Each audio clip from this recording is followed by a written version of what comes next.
Sumainyo ang Panginoon. At sumaiyo rin. Ang mabuting balita ng Panginoon ayon kay San Mateo. Papuri sa iyo, Panginoon.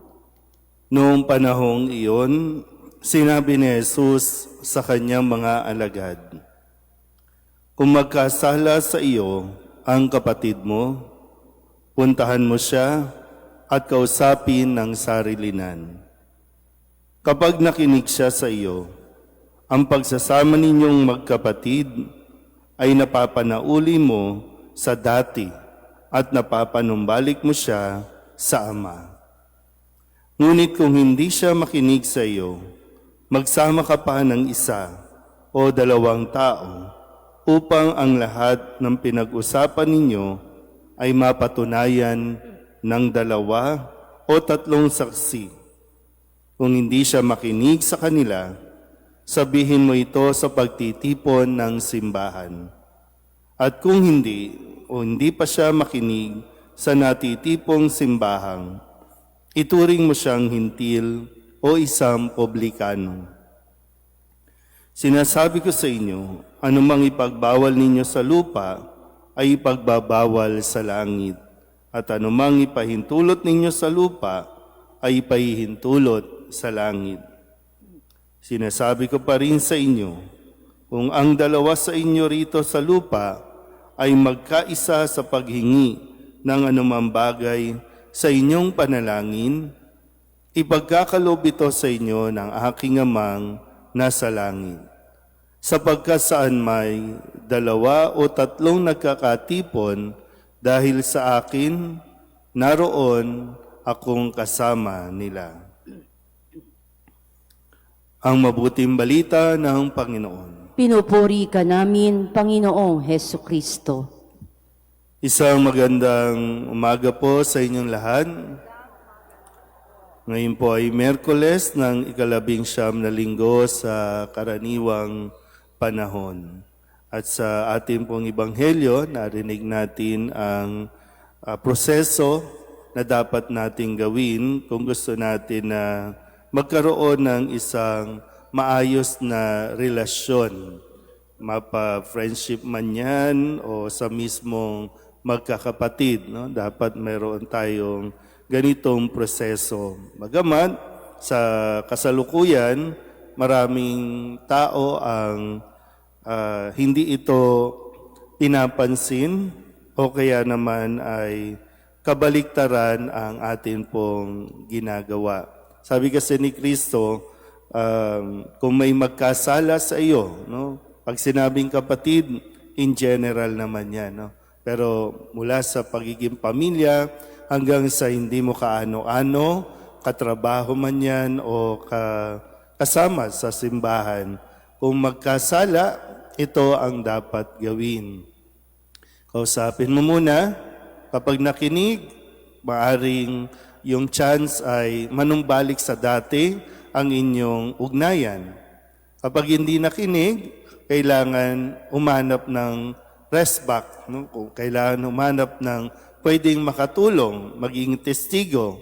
Pag hindi pa rin nakinig, idulog na sa isang mas malaki, no, na concern. At kapag nagawa na natin ito, kaya may tinatawag tayong fraternal correction.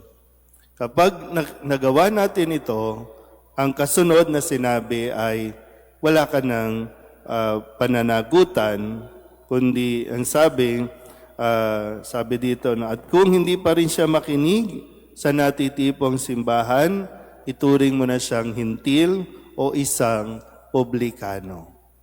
So kailangan natin masuri, no, na nagawa ba natin yung 3, yung requirement, bago mo tuluyang talikuran o kaya naman yung deadmahin. Kasi mahalaga din sa iyo yung magkaroon ka ng peace of mind. Mahalaga din sa iyo na tingnan mo yung iyong sanity na baka ikaw din ang masira sa kakaisip mo o dito sa taong sabihin nating nakagawa ng hindi maganda sa iyo. Nabanggit ko kanina, kadalasan sa panahon natin ngayon ay pabaliktad. Sa gamit ang social media, pinopost muna natin sa social media ang ating alitan, pinopost mo muna sa social media yung iyong narinig, o kaya naman ginawa sa'yo nang hindi mo na ito kinukonsulta o nagpapa-advise ka man lang, o nang sa ganun, hindi mo muna kinumpronta yung mismong taong involved. Kaya mas malaking problema ang nangyayari. So, sa isang bagay din no, na napagnilayan ko po tungkol dito, minsan tayo naman, halimbawa, no, handa naman tayong tumanggap, handa tayong makipag-ayos, handa naman tayong mag-approach, handa ka ulit magbigay ng chance. Pero yung tanong ay minsan, yung gumawa ng mali, yung nakagawa sa iyo ng hindi maganda, minsan siya ang hindi pa rin ready. Minsan siya yung hindi pa rin handa na magbago. Pwedeng lumapit, pero hindi talaga sincere yung kanyang paglapit o yung kanyang paghingi ng tawad. Kaya sabi ko kanina, maganda rin na bigyan mo ng panahon. Pero yung hindi mo isinasarado ang iyong pintuan, pero yung tinatawag nating kailangan mo ding i-distansya ang iyong sarili para sa sarili mo ding kalusugan. Naintindihan po ba yun?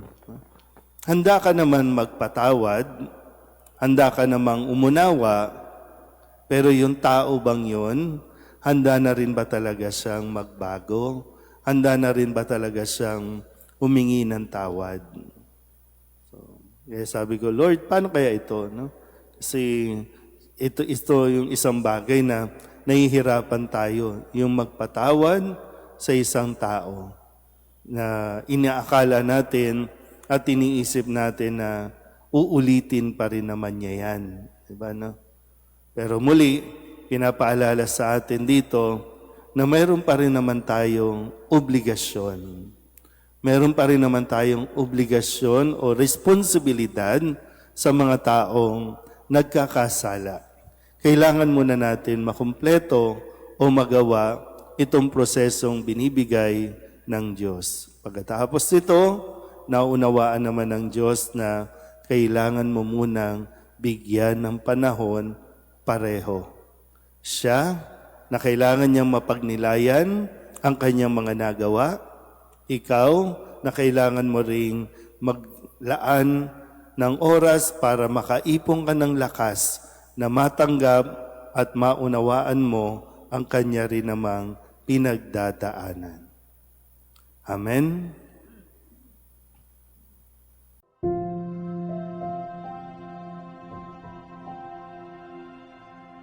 Thank you.